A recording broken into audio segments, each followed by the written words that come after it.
ಜನರೊಂದಿಗೆ ಜನತಾದಳ ಎಲ್ಲೊಂದ್ ಕಡೆ ಹೊಸ ಕ್ರಾಂತಿ ಆಗುತ್ತೆ ಅನ್ಸುತ್ತೆ. ನಮ್ಮ ಉತ್ತರ ಕರ್ನಾಟಕ ಕೂಡ ದೇವೇಗೌಡರ ಕೊಡುಗೆ ದೊಡ್ಡ ಪ್ರಮಾಣದಲ್ಲಿ ದೇವೇಗೌಡರ ಕೊಡುಗೆ ಅದ. ಪಕ್ಷನ ಯಾವುದೇ ಕಾರಣಕ್ಕೂ ಮುಂದಿನ 2028ಕ್ಕ ಅಧಿಕಾರಕ್ಕೆ ತರಲೇಬೇಕನ್ನಂಥದ್ದು ಅವ್ರು ಪಣ ತೊಟ್ಟಾರ. ಆ ಟೋಲ್ ವಿಚಾರದ ಗಲಾಟೆ ಸಣ್ಣ ಪ್ರಕಾಶ್ ಪಾಟೀಲ್ರಿಗೆ ನಮ್ಮ ದೇವದುರ್ಗ ತಾಲೂಕದ ಬಗ್ಗೆ ಅವ್ರಿಗೇನು ಕನಕರ ಕಾಳಜಿ ಒಂದು ಗೌರವ ಇಲ್ಲ.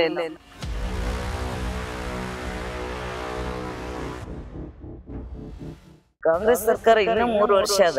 ಆ 3 ವರ್ಷ ಅವಧಿಯಲ್ಲಿ ಜನಪರವಾದಂತ ಒಂದು ಕಾರ್ಯಕ್ರಮಗಳು ಕೊಡ್ಲಿ, ಶಾಸಕರಿಗೆ ಕೂಡ ಗೌರವ ಕೊಡ್ಲಿ. ನಮಗ ಮರ್ಯಾದೆ ಇಲ್ದಂಗ ಆಗ್ಯದ ಶಾಸಕರಿಗೆ. ಹೊಸದಾಗ ಗೆದ್ದವ್ರ ಪಾಡಂತ್ರ ಹೇಳ್ಬಾರ್ದು ಅಂತ ಒಂದು ನಾಯ್ಪಾಡಾಗ್ಯದ ನಮ್ದೆಲ್ಲ. ಎಷ್ಟು ಗಟ್ಟಿ ಸ್ನೇಹ ನಿಮ್ಮಿಬ್ಬರದು. ಅವ್ರನ್ನ ನೋಡಿ ಕಲಿಯೋದು ಸಾಕಷ್ಟು ಅದ. ನಾವು ಅಂದ್ರೆ ಸ್ವಂತ ನಾವು ಒಡ ಹುಟ್ಟಿದವ್ರ ತರನೇ ಇದ್ದೀವಿ.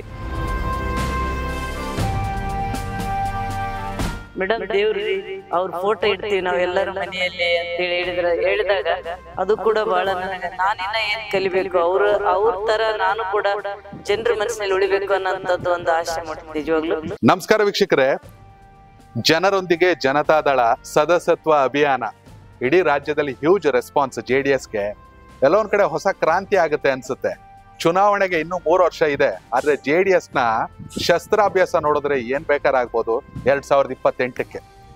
ಉತ್ತರ ಕರ್ನಾಟಕದ ಯಶಸ್ವಿ ಅಭಿಯಾನದ ಬಳಿಕ ಇದೀಗ ಮಲೆನಾಡಿಗೆ ಎಂಟ್ರಿ ಕೊಟ್ಟಿದ್ದಾರೆ JDS ಅವರು. ಅದರಲ್ಲೂ ಶಾರದಾ ಪೂರಿಯ ನಾಯಕ್. JDS ಗ್ರಾಮಾಂತರ ಅಂದ್ರೆ ಒಂಥರದಲ್ಲಿ ಈ ಶಿವಮೊಗ್ಗ ಗ್ರಾಮಾಂತರಕ್ಕೆ ಶಾರದಾ ಪೂರಿಯ ನಾಯಕ್ ಅವರೇ ಒಂಥರ ಮುಖ್ಯಮಂತ್ರಿನೂ ಅವರೇ, ಗವರ್ನರು ಅವರೇ, ರಾಷ್ಟ್ರಪತಿನೂ ಅವರೇ, ಪ್ರಧಾನಿನೂ ಅವರೇ. ಅವ್ರು ಏನಂದ್ರು ನಡೆಯುತ್ತೆ. ಜನರಿಗಿರೋ ವಿಶ್ವಾಸ, ಅವ್ರಿಗೆ ಸಾಥ್ ಕೊಡೋದು ಒಂದ್ ರೀತಿಲಿ ಅಕ್ಕ ತಂಗಿರು ಅಂತ ಹೇಳ್ಬೋದು. ರಾಯಚೂರಿನ ದೇವದುರ್ಗದ ಕರೆಮ್ಮ ನಾಯಕ್ ಅವರು ಅಲ್ಗೂ ಹೋಗಿದ್ದೆ. ನಮಗ್ ಖುಷಿ ವಿಚಾರ, ಇವತ್ತು ಅವ್ರು ನಮಗೆ ಶಿವಮೊಗ್ಗದಲ್ಲಿ ಸಿಕ್ಕಿದ್ದಾರೆ. ಅವ್ರನ್ನೇ ಮಾತಾಡ್ಸ್ತಾ ಹೋಗೋಣ. ಮೇಡಮ್ ಹೇಗಿದ್ದೀರಾ? ನಮಸ್ತೆ. ನಮಸ್ತೆ ಸರ್, ಚೆನ್ನಾಗಿದ್ದೀನಿ. ತಾವು ಚೆನ್ನಾಗಿದ್ದೀರಾ? ನಾ ಆರಾಮಿದ್ದೀನಿ. Huge response ದೇವದುರ್ಗದಲ್ಲಿ. ದೇವೇಗೌಡರು ಬಂದಿದ್ ನೋಡಿದ್ರೆ ಒಂದ್ ರೀತಿ ಒಂದು ಯುದ್ಧಕ್ಕೆ ಕಹಳೆನೆ ಮೊಳಗಿಸ್ದಂಗ ಆಗಿತ್ತು. ಎಷ್ಟು ಶಕ್ತಿ ಬಂತು ಈ ಅಭಿಯಾನದ ಬಳಿಕ? ನಿಜವಾಗ್ಲೂ ಅಲ್ಲಿ ದೇವೇಗೌಡರ ಮೇಲೆ ಇಟ್ಟಂತ ಅಭಿಮಾನ, ಪ್ರೀತಿ, ನಮ್ಮ ತಾಲೂಕ ಮತ್ತೆ ನಮ್ಮ ಜಿಲ್ಲೆ, ವಿಶೇಷವಾಗಿ ನಮ್ಮ ಉತ್ತರ ಕರ್ನಾಟಕ ಕೂಡ ದೇವೇಗೌಡರ ಕೊಡುಗೆ ದೊಡ್ಡ ಪ್ರಮಾಣದಲ್ಲಿ ದೇವೇಗೌಡರ ಕೊಡುಗೆ ಅದ. ಹಾಗಾಗಿ ದೇವೇಗೌಡರು ಅಂದ್ರೆ ಈ ಕರ್ನಾಟಕನೇ ಅವ್ರನ್ನ ಬಹಳ ಒಂದು ಎತ್ತರ ಸ್ಥಾನದಲ್ಲಿ ನೋಡ್ತಾರೆ. ಹಂಗಾಗಿ ನಮ್ಮ ತಾಲೂಕು ಮತ್ತೆ ನಮ್ಮ ಡಿಸ್ಟಿಕ್ಕಿಗೆ ಅವ್ರು ಬಂದದ್ದು ಬಹಳ ವಿಶೇಷ. ಹಂಗಾಗಿ ಬಹಳ ಖುಷಿ ಇರ್ತೀವಿ ನಾವು. ಮತ್ತೊಂದ್ ಕಡೆ ತುಂಬಾ ಖುಷಿ ಅನ್ಸಿದ್ದು ಆ ಟೋಲ್ ವಿಚಾರದ ಗಲಾಟೆ. ಇಡೀ ರಾಜ್ಯದಲ್ಲಿ DK ಶಿವಕುಮಾರ್ ಅವರು, ಸಿದ್ದರಾಮಯ್ಯ ಅವರು ಸದಾ ಹೆಡ್ಲೈನ್ ಅಲ್ಲಿ ಇರ್ತಾರೆ. ಆದ್ರೆ ದೇವದುರ್ಗ ಅಂತ ಬಂದಾಗ ಮೊನ್ನೆ ನೀವು ಕೂತ್ಕೊಂಡಂತ ಧರಣಿ ಆಗಿರ್ಬೋದು, ಇಡೀ ರಾಜ್ಯದಲ್ಲಿ ಚರ್ಚೆ ಆಯ್ತು. ಯಾಕೆ ಅಷ್ಟೊಂದು ಗಟ್ಟಿ ನಿಲುವು ಜನರ ಪರವಾಗಿ? ಇಲ್ಲ, ನಾವು ಅದೇನ ಗದ್ದಲ ಮಾಡ್ಬೇಕು, ಹೋರಾಟ ಮಾಡ್ಬೇಕನ್ನಂಥದ್ದೇನಿರ್ಲಿಲ್ಲ. ಸುಮಾರು ಸಲ ನಾನು ಕೂಡ ಸಂಬಂಧಪಟ್ಟವರಿಗೆಲ್ಲ ಮಾತಾಡಿ ಮತ್ತೆ ಅಧಿಕಾರಿಗಳ ಜೊತೆ ಮಾತಾಡಿದ್ದೆ. ಅದಾದ್ಮೇಲೆ ಮನವಿ ಕೂಡ ಕೊಟ್ಟಿದ್ವಿ. ಸಾಕಷ್ಟು ಹೋರಾಟಗಳಾಗಿದ್ವು. ರೈತರು ಮತ್ತೆ ಅಲ್ಲಿ ಆ ರಸ್ತೆ ಮೇಲೆ ಅಡ್ಡಾಡಂತ ಎಲ್ಲ ನಮ್ಮ ಏನಂತಾರ ಇದು ವಾಹನದ ಒಂದು ಇವರು ಸಾರ್ವಜನಿಕರು ಅವರೆಲ್ಲ ಬಹಳ ಸಲ ಕೇಳಿದ್ರು ಕೂಡ ಮನದಿರ್ಲಿಲ್ಲ. ಹಂಗಾಗಿ ಅನಿವಾರ್ಯ ನಾನು KDP ಜಿಲ್ಲಾ KDPಯಲ್ಲಿ ನಾನು ಮಾತಾಡ್ಲೇಬೇಕಾಗಿತ್ತು.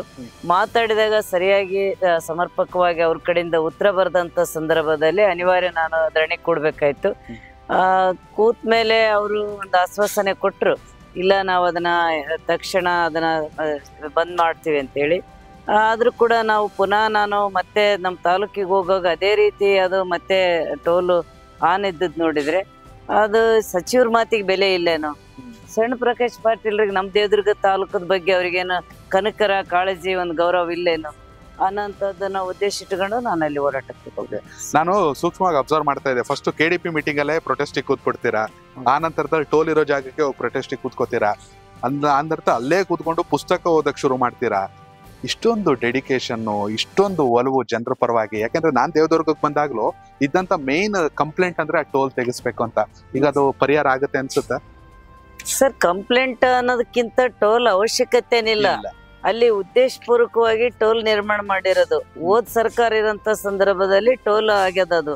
ಆದ್ರೆ ಇವರು ಈ ಸರ್ಕಾರದಾಗ ಇವ್ರು ಅದನ್ನ ಜಾಸ್ತಿ ಮುತುವರ್ಜಿ ವಹಿಸಿ ಅದನ್ನ ಟೋಲ್ ಹಾಕಿದ್ ನೋಡಿದ್ರೆ, ಈಗ ಬಡವ್ರ ಬಗ್ಗೆ ಕಾಳಜಿ ಅದ, ನಮ್ಗ ಬಡವ್ರ ಬಗ್ಗೆ ಕಾರ್ಯಕ್ರಮಗಳು ಕೊಡ್ತೀವಿ ಅಂತ ಹೇಳ್ತಂತ ಕಾಂಗ್ರೆಸ್ ಇವತ್ತೀಗ ಬಡವರಿಗೆ ತೊಂದರೆ ಆಗಂತದ್ದು, ಬಡವರಿಗೆ ಹೊರೆಯಾಗಂತ ಒಂದು ಕಾರ್ಯಕ್ರಮಗಳನ್ನ ನಮ್ಗ ಹಳೆ ಒಂದು ಇದ್ರಲ್ಲಿ ಇದ್ದದನ್ನ ತಂದು ಈಗ ಅವರು ಮಾಡೋದ್ ನೋಡಿದ್ರೆ ಇದು ಬಹಳ ಬೇಸರ ಅನ್ಸ್ತದ ನಮ್ಗೆ. ಹಂಗಾಗಿ ಈಗ ಬರೀ ಟೋಲ್ ಅಷ್ಟೇ ಅಲ್ಲ, ನಾನು ಅವತ್ತು ಟೋಲಿನ ವಿಷಯ ಅಷ್ಟೇ ಮಾತಾಡ್ಬೇಕಂತ ಹೋಗಿರ್ಲಿಲ್ಲ.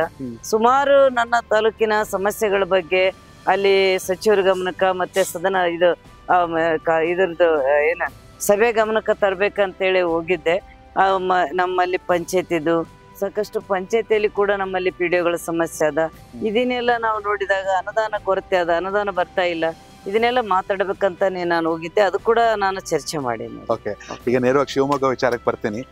ಎಷ್ಟು ಗಟ್ಟಿ ಸ್ನೇಹ ನಿಮ್ಮಿಬ್ಬರದು? ಶಾರದಾ ಮೇಡಮ್ ಸೀನಿಯರ್ ಅವರು, ಶಾರದಾ ಪೂರ್ಣಿಕ್ ಮೇಡಮ್ ಅವರು, ಅವ್ರನ್ನ ನಾವು ಯಾವ ರೀತಿ ಹೊಗಳ್ಬೇಕು ಗೊತ್ತಾಗ್ತಾ ಇಲ್ಲ. ಅವರು ನನ್ ನಿಜವಾಗ್ಲೂ ಒಂದ್ ಮಾರ್ಗದರ್ಶಕರು, ಮತ್ತೆ ನಮ್ಮ ಪಕ್ಷದ ಒಂದು ಶಾಸಕಾಂಗ ಸಭೆ ಉಪನಾಯಕರು ಅವರು. ಅವ್ರನ್ನ ನೋಡಿ ಕಲಿಯೋದು ಸಾಕಷ್ಟು ಅದ ನಾವು.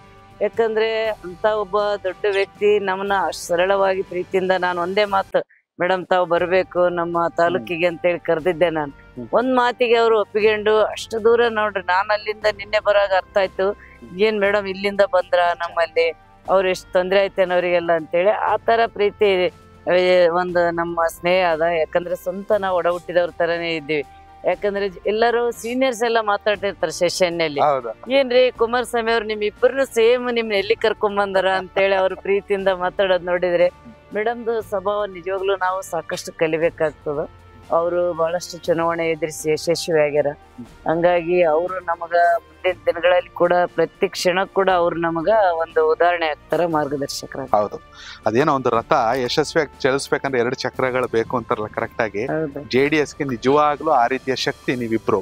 ಮತ್ತೊಂದ್ ಕಡೆ ನಿಮ್ಮ ಮಹಿಳಾ ಘಟಕದ ರಾಜ್ಯಾಧ್ಯಕ್ಷಿ ರಶ್ಮಿ ರಾಮೇಗೌಡರು ಕೂಡ ಇಡೀ ರಾಜ್ಯ ಸುತ್ತುತ್ತಾ ಇದ್ದಾರೆ. ಒಟ್ಟಾರೆ ಈ JDS ನ ಅಭಿಯಾನ ಎಷ್ಟು ಶಕ್ತಿ ತುಂಬ್ತಿದೆ ಅನ್ಸುತ್ತೆ ನಿಮ್ಗೆ? ಇದು ನಿಜವಾಗ್ಲೂ ಈ JDS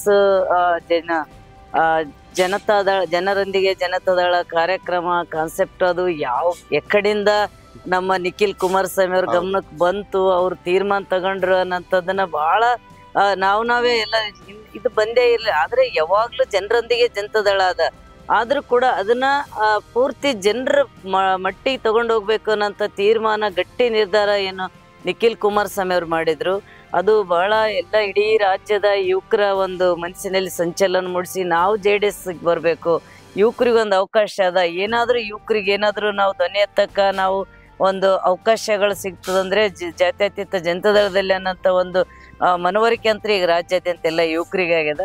ಅದು ನಿಖಿಲ್ ಕುಮಾರಸ್ವಾಮಿ ಅವರಿಗೆ ಈ ವಿಷಯ ಸಲ್ತದೆ. ಯಾಕಂದ್ರೆ ಬಹಳ ದೊಡ್ಡ ನಿರ್ಧಾರ ಅವ್ರು. ನಾವೆಲ್ಲ ನಿಖಿಲ್ ಅವ್ರು ನೋಡೋದೇ ನಮಗ ಅಲ್ಲಿ ಮನೆಗೆ ಹೋದಾಗ ಅವಾಗ ನಾವೆಲ್ಲ ಅಣಿಕೆ ನೋಡ್ತಿದ್ವಿ, ನಿಖಿಲ್ ಅವ್ರು ಕಾಣ್ತಾರ, ನಮ್ಮನ್ನ ಭೇಟಿ ಆಗ್ತಾರ, ಅವ್ರಿಗೊಂದು ಫೋಟೋ ತೆಕ್ಕಬೇಕು, ಅವ್ರಿಗೆ ಬರ್ತ್ಡೇಕ್ ವಿಶ್ ಮಾಡು, ಏನೇನೋ ಬಹಳ ಕನ್ಸು ಇಟ್ಕೊಂತಿದ್ವಿ. ಅವ್ರು ಅಷ್ಟು ನಾವು ಸರಳವಾಗಿ ಅವ್ರು ಸಿಗ್ತಿರ್ಲಿಲ್ಲ. ದೇವೇಗೌಡರು ಕುಮಾರಣ್ಣವ್ರನ್ನ ಈಸಿಯಾಗಿ ನಾವು ಭೇಟಿಯಾಗಿ ಅವ್ರ ಆಶೀರ್ವಾದ ತಗೊಂತಿದ್ವಿ. ನಿಖಿಲ್ ಅವ್ರು ಯಾವಾಗ ಸಿಗ್ತಾರ ಅಂತ ಹೇಳ್ತಿದ್ವಿ. ಆದ್ರೆ ಅವರು ಇವತ್ತಿಗೂ ಪ್ರತಿಯೊಬ್ಬರು ಮನೆಯಲ್ಲಿ, ಪ್ರತಿಯೊಬ್ಬರು ಮನೆ ಮಗನಾಗಿ, ಇಡೀ ರಾಜ್ಯದ ಒಬ್ಬ ಕರುನಾಡನ್ನ ಒಬ್ಬ ಮನೆ ಮಗನಾಗಿ, ಒಬ್ಬ ಒಳ್ಳೆ ಸ್ನೇಹಿತ ಆಗಿ, ಒಬ್ಬ ಯುವಕ ಒಳ್ಳೆ ಸ್ನೇಹಿತ ಆಗಿ, ಹಿರಿಯರಿಗೆ ಒಬ್ಬ ಒಳ್ಳೆ ಮಗನಾಗಿ ಅವ್ರೇನ ಸರಳವಾಗಿ ಸಿಗೋದ್ ನೋಡಿದ್ರೆ, ಆ ಬೈಕ್ ಮೇಲೆ ಕೂತ್ಕೊಂಡು ಯುವಕರಿಗೆ ಸಂತೋಷ ಅಂತ ಎಲ್ಲಾ ಇಡೀ ರಾಜ್ಯದಲ್ಲಿ ಎಲ್ಲೆಲ್ಲಿ ಅವ್ರು ಹೋಗ್ಯಾರ ಎಲ್ಲರಿಗೆ ಪ್ರೋತ್ಸಾಹ ಕೊಡ್ತಾರೆ. ಯಾಕಂದ್ರೆ ದೇವ್ರಿಪ್ರಿಗೆ ಕೂಡ ನಾವು ಹೋಗಿದ್ದೆ. ದೇವ್ರಿಪ್ರಿಗೆ ಹೋಗೋದು 5,000 ಬೈಕ್ಗಳು ಅಲ್ಲಿ ಒಂದು ಪ್ರದರ್ಶನ ಇತ್ತು. ಅವರು ಅದ್ರ ಮೇಲೆ ಕೂತ್ಕೊಂಡು ಸುಮಾರು 8 ಗಂಟೆ, ರಾತ್ರಿ 8 ಗಂಟೆ ತನಕ ಅವ್ರು ಎಲ್ಲೆಲ್ಲಿ ಸುತ್ತಾಕ್ಸ್ತಾರ ಅಲ್ಲೆಲ್ಲಿ ಸುತ್ತಾಡಿ ಬಂದ್ರು ಅವ್ರು. ಅಂತ ಒಂದು ತಾಳ್ಮೆ ಇವತ್ತು ನಿಖಿಲ್ ಕುಮಾರಸ್ವಾಮಿ ಅವ್ರಿಗೆ ಬಂದದ್ದು. ಈ ಪಕ್ಷನ ಯಾವುದೇ ಕಾರಣಕ್ಕೂ ಮುಂದಿನ 2028ಕ್ಕ ಅಧಿಕಾರಕ್ಕೆ ತರಲೇಬೇಕನ್ನಂಥದ್ದು ಅವ್ರು ಪಣ ತೊಟ್ಟಾರ. ಅವ್ರ ಜೊತೆ ಇಡೀ ರಾಜ್ಯದ ಯುವಕರದಾರ, ಇಡೀ ಗುರು ಹಿರಿಯರ ಆಶೀರ್ವಾದ, ಮಹಿಳೆಯರ ಆಶೀರ್ವಾದ ಎಲ್ಲ ಕೂಡ 28ಕ್ಕ ನಿಖಿಲ್ ಕುಮಾರಸ್ವಾಮಿ ಅವರಿಗೆ, ನಮ್ಮ ಕುಮಾರಣ್ಣವ್ರು ಮುಖ್ಯಮಂತ್ರಿ ಆಗಕ್ಕೆ ಎಲ್ಲಾ ದಾರಿಗಳ ಸುಗಮವಾಗಿ. ಕಾಂಗ್ರೆಸ್ ಮೇಲೆ ಜನಕ್ಕೆ ಬೇಸರ ಆಗಿದೆ ಅನ್ನೋದನ್ನ ಸ್ಪಷ್ಟವಾಗಿ ಹೇಳ್ತಾ ಇದ್ದೀರಾ. ಈಗ ನಿಜವಾಗ್ಲು ಸರ್ ನಾವು ನಮ್ಮ ಪಕ್ಷ ಅಂತ ಹೊಗಳಿಕೆದಾಗ್ಲಿ ಕಾಂಗ್ರೆಸ್ ಅಂತ ತೆಗಳದಾಗ್ಲಿ ಇದೇನು ನಾವು ಮಾಡ್ತಾ ಇಲ್ಲ. ಅವ್ರ ಕಾರ್ಯಕ್ರಮಗಳು ಯಾರಿಗ್ ಬೇಸರ ತರಬಾರ್ದು, ಖುಷಿ ಆಗ್ಬೇಕು. ಈಗ ನೋಡ್ರಿ 5 ವರ್ಷ ಕಾಯ್ತಾರ ಒಂದ್ ಚುನಾವಣೆ ಬಂದು ನಮ್ಗೇನಾದ್ರು ನಾವ್ ಅನ್ಕೊಂಡು ಕೆಲ್ಸ ಆಗ್ಬೇಕಂತಂದ್ರೆ 5 ವರ್ಷ ಬಂದಂತ ಒಂದ್ ಅಧಿಕಾರಕ್ಕೆ ಬಂದವರು ಆ ಒಂದು ಭರವಸೆಗಳ ವಿಷಯ ಆದಾಗ ಎಷ್ಟು ನೋವು ಆಗ್ತದ. ಪ್ರತಿಯೊಬ್ಬರಿಗೆ ಕೂಡ ಅದೇ ಒಂದು ಅನುಭವ ಆಗ್ತದ. ಹಂಗಾಗಿ ಇವತ್ತು ಕಾಂಗ್ರೆಸ್ ಸರ್ಕಾರ ಇನ್ನ 3 ವರ್ಷ ಅದ. ಆ 3 ವರ್ಷ ಅವಧಿಯಲ್ಲಿ ಜನಪರವಾದಂತ ಒಂದು ಕಾರ್ಯಕ್ರಮಗಳು ಕೊಡ್ಲಿ, ಶಾಸಕರಿಗೆ ಕೂಡ ಗೌರವ ಕೊಡ್ಲಿ. ನಮಗ ಮರ್ಯಾದೆ ಇಲ್ದಂಗ ಆಗ್ಯದ ಶಾಸಕರಿಗೆ. ಹಳ್ಳ್ಯಾಕ್ ಹೋಗ್ಬೇಕಂತಂದ್ರೆ ಏನ್ ಹೇಳ್ಬೇಕು, ಯಾವಾಗ ಏನ್ ಕೇಳ್ತಾರ ಜನ ಅಂತದಾಗ್ಯದ. ಅದ್ರಾಗ ಹೊಸದಾಗ ಗೆದ್ದವ್ರ ಪಾಡಂತರೂ ಹೇಳ್ಬಾರ್ದು, ಅಂತ ಒಂದು ನಾಯ್ಪಾಡಾಗ್ಯದ ನಮ್ದೆಲ್ಲ. ಹಂಗಾಗಿ ಸರ್ಕಾರ ಗಮನಿಸ್ಬೇಕು. ಯಾಕಂದ್ರೆ ಜನರ ತೀರ್ಮಾನನ ನಾವು ಒಪ್ಪಿಕೊಂಡು ನಾವು ಸಂಘಟನೆ ಮಾಡ್ತಾ ಇದ್ವಿ JDS-ನವರು. ಅವರು ಕೂಡ ಅಧಿಕಾರ ಕೊಟ್ಟಾರಂದಾಗ ಜನರಿಗೆ ಬೇಕಾದ ಕಾರ್ಯಕ್ರಮಗಳು ಕೊಟ್ಟು ಯಶಸ್ವಿಯಾಗ್ಲಿ ಅಂತ ನಾನು. ದೇವದುರ್ಗದಲ್ಲಂತೂ ನಾವು ವಿಟ್ನೆಸ್ ಮಾಡಿದ್ವಿ, ಒಳ್ಳೆ ಸಕ್ಸಸ್. ಆಮೇಲೆ ನಿಮಗೆ ಜನ ಎಷ್ಟು ಪ್ರೀತಿ ತೋರಿಸ್ತಾರೆ ಅಂತ ಗೊತ್ತು. ಆಬ್ವಿಯಸ್ಲಿ ಶಾರದಾಪುರ ನಾಯಕ್ ಮೇಡಮ್ಗೂ ಅಷ್ಟೇನೆ. ಶಿವಮೊಗ್ಗ ಎಲ್ಲ ಸುತ್ತಾಡೋದು ಬಾಕಿ ಇದೆಯಾ? ಕಾರ್ಯಕ್ರಮ ಮುಗಿಸಿ ಬೆಂಗಳೂರಿಗೆ ವಾಪಸ್? ಇಲ್ಲ, ನಾಳೆ ಟೋಲಿಂದೆ ನಮ್ಮ ಮಿನಿಸ್ಟ್ರು, ಉಸ್ತುವಾರಿ ಮಿನಿಸ್ಟ್ರು ಮತ್ತೆ ಲೋಕೋಪಯೋಗಿ ಸಚಿವರು ಸತೀಶ್ ಅಣ್ಣವರು, ಅವ್ರೆಲ್ಲರೂ ಅಧಿಕಾರಿಗಳು ಮತ್ತೆಲ್ಲ ನಮ್ಮ MLA-ಗಳು MLC-ಗಳು ಎಲ್ಲರನ್ನ ಕರೆದಾರ ಸಭೆ. ಹಂಗಾಗಿ ಇವತ್ತು ಒಂದಿಷ್ಟು ಕಾರ್ಯಕ್ರಮಕ್ಕೆ ನಾನು ಅಟೆಂಡ್ ಮಾಡ್ತೀನಿ. ಇಲ್ಲಿ ಬಹಳ ಸಂತೋಷ ಆಗ್ತದೆ. ಇಂಥ ಒಂದು ವಾತಾವರಣ ನಿಜವಾಗ್ಲೂ ಈ ವಾತಾವರಣದಲ್ಲಿ ಇರೋಂಥವ್ರು ಎಷ್ಟು ಪುಣ್ಯ ಮಾಡಿರಪ್ಪ ನೀವು ಅಂತೇಳಿ ನಾನು ಬಂದ ತಕ್ಷಣ ಅಂದೆ. ನಾನು ಅನ್ಕೊಂಡಿದ್ದೆ ಅಲ್ಲಿ ಹೋದಾಗ ನಾವ್ ಎಲ್ಲಿ ಹೋಗ್ಬೇಕು ಏನು, ಮೇಡಮ್ ಅವರಿಗೆ ನಾವು ತೊಂದರೆ ಕೊಟ್ಟಂಗ ಆಗ್ತದ, ಆರಾಮಾಗಿ ಎಲ್ಲೇನೋ ಒಂದ್ ಕಡೆ ನಾವು ಹೋಗಿ ಎಲ್ಲಿರ್ಬೇಕು ಏನಂತ. ಆದ್ರೆ ನಿಜವಾಗ್ಲೂ ನನಗಾಗಿ ಇಲ್ಲಿ ಆ ಜಾತ್ಯತೀತ ಜನತಾದಳದ ಜಿಲ್ಲಾಧ್ಯಕ್ಷರು, ಮುಖಂಡರು, ಕಾರ್ಯಕರ್ತರು ಕಾದದ್ ನೋಡಿದ್ರೆ ಆ ನಿಖಿಲ್ ಕುಮಾರಸ್ವಾಮಿ ಅವರು ಬರೋಂತ ಸಂದರ್ಭದಲ್ಲಿ ಯಾವ ರೀತಿ ಇಲ್ಲಿ ಅವರು ಉತ್ಸಾಹದಾಗ ಅಂತ ನನಗ ಕುತೂಹಲ ಅನಿಸ್ತದ. ಯಾಕಂದ್ರೆ ಇಲ್ಲಿ ಒಳ್ಳೆ ವಾತಾವರಣ.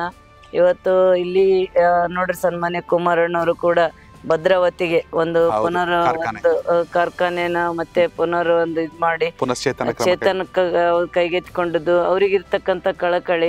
ಹಂಗಾಗಿ ಈ ಒಂದು ಏರಿಯಾ ನಿಜವಾಗ್ಲೂ ತುಂಬಾ ಇಷ್ಟ ಆಯ್ತು ನನಗೆ.